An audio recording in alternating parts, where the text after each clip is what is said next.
ನೋಡಮ್ಮ, ಈಗ ತಪ್ಪು ಅಂತ ಒಪ್ಕೊಂಡಿದ್ದಾಳೆ ಮಗಳು. ಸುಜಾತನ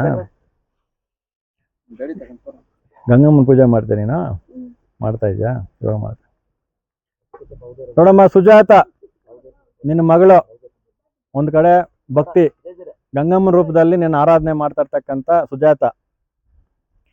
ಈಗ ಸುಜಾತಗೆ ಆಹ್ವಾನ ಆಗಿ ಗಂಗಮ್ಮನಾಗಿ ಗಂಗಮ್ಮ ರೂಪದಲ್ಲಿ ಆಹ್ವಾನ ಆಗಿ ನಾನು ಮೈ ತುಂಬ್ತೀನಿ, ನಾನು ನಿಂತು ವಾಗ್ದಾನ ಕೊಡ್ತೀನಿ ಅನ್ನೋದ್ಗನಾದರೆ ಬಲಗಡೆ ಉತ್ತರ ಕೊಡು. ಅದು ಇಲ್ಲ, ವಾಗ್ದಾನ ಕೊಡೋದಕ್ಕಾಗೋದಿಲ್ಲ, ಅದೊಂದು ದುಷ್ಟಶಕ್ತಿನೇ ಅನ್ನೋದನ್ನಾದರೆ, ಇಲ್ಲ ಒಂದು ಕೆಟ್ಟ ಗ್ರಹ ಅನ್ನೋದಾದರೆ ಎಡಗಡೆ ಉತ್ತರ ಕೊಡಮ್ಮ ನನಗೆ.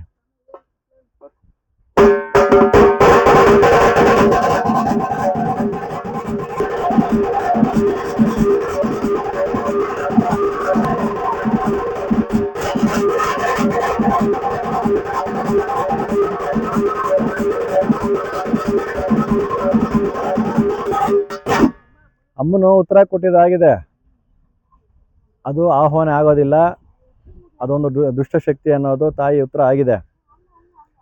ಇಲ್ಲ ನಾನು ಗಂಗಮ್ಮನೇ ಅನ್ನೋದು ನೀನು ನಿರೂಪಣೆ ಮಾಡಂಗಂತಂದ್ರೆ ಮಾಡ್ಬೋದು, ಮೈ ತುಂಬಿಕೊಂಡು ಮಾಡ್ಬೋದು. ನೀನು ಅಮ್ಮನ ಉತ್ತರ ಕೊಟ್ಟವಳೆ, ಅಮ್ಮನ ತಲೆ ಬಾಗ್ತೀಯ ಇಲ್ಲ ನೀನೇ ತಲೆ ಎತ್ಕೊಂಡು ಓಡಾಡ್ತೀಯ, ನಿಂದೆ ನಿರ್ಧಾರ ಮಾಡು. ಅಮ್ಮನ ಹೆಂಗೆ ಹೇಳಿದ್ರೆ ಹಂಗೆ ಕೇಳ್ತೀನಿ ಅನ್ನೋದಾದರೆ ತಪ್ಪು ಅಂತ ಹೇಳಿ ಒಪ್ಕೊಂಡು ಅದನ್ನು ಪರಿಹಾರ ಮಾಡೋಣ.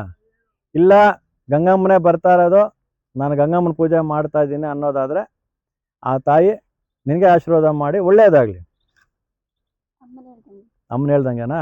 ಅಲ್ಲಿಗೆ ಇಷ್ಟು ದಿನ ಇರ್ತಕ್ಕಂಥ ಮನಸ್ಸಲ್ಲಿದ್ದು ಗೊಂದಲ ಬಿಟ್ಟಿದ್ಯಾ? ತಪ್ಪು ಇಲ್ಲಿ ತನಕ ಅನ್ಕೊಂಡಿದ್ದು ನಾನು ತಪ್ಪು ಅಂತ ಒಪ್ಕೊಂಡಿದ್ಯಾ? ಅಮ್ಮನೇನು ಹೇಳಿದ್ರೆ ಅದು ನಿಜಾನೇನಾ? ಸರಿ ನೋಡಮ್ಮ, ಈಗ ತಪ್ಪು ಅಂತ ಒಪ್ಕೊಂಡಿದ್ದಾಳೆ ಮಗಳು. ಇಷ್ಟು ದಿನ ನಾನು ಗಂಗಮ್ಮನ ಅಂದ್ಕೊಂಡು ಸ್ವಲ್ಪ ಮನಸ್ಸಲ್ಲಿ ಗೊಂದಲ ಇಟ್ಕೊಂಡು ಮನಸ್ಸು ಸ್ವಲ್ಪ ಚಂಚಲ ಮಾಡ್ಕೊಂಡವಳೆ ತಾಯಿ. ಅದನ್ನ ನಿವಾರಣೆ ಮಾಡಿ ಏನು ತೊಂದರೆ ಇಲ್ದಿರ ನಾನು ಕಾಪಾಡ್ಕೊಡ್ತೀನಿ ಅದಾದ್ರೆ ಬಲಗಡೆ ಉತ್ತರ ಕೊಡಮ್ಮ ಹೆಣ್ಮಗಳಿಗೆ.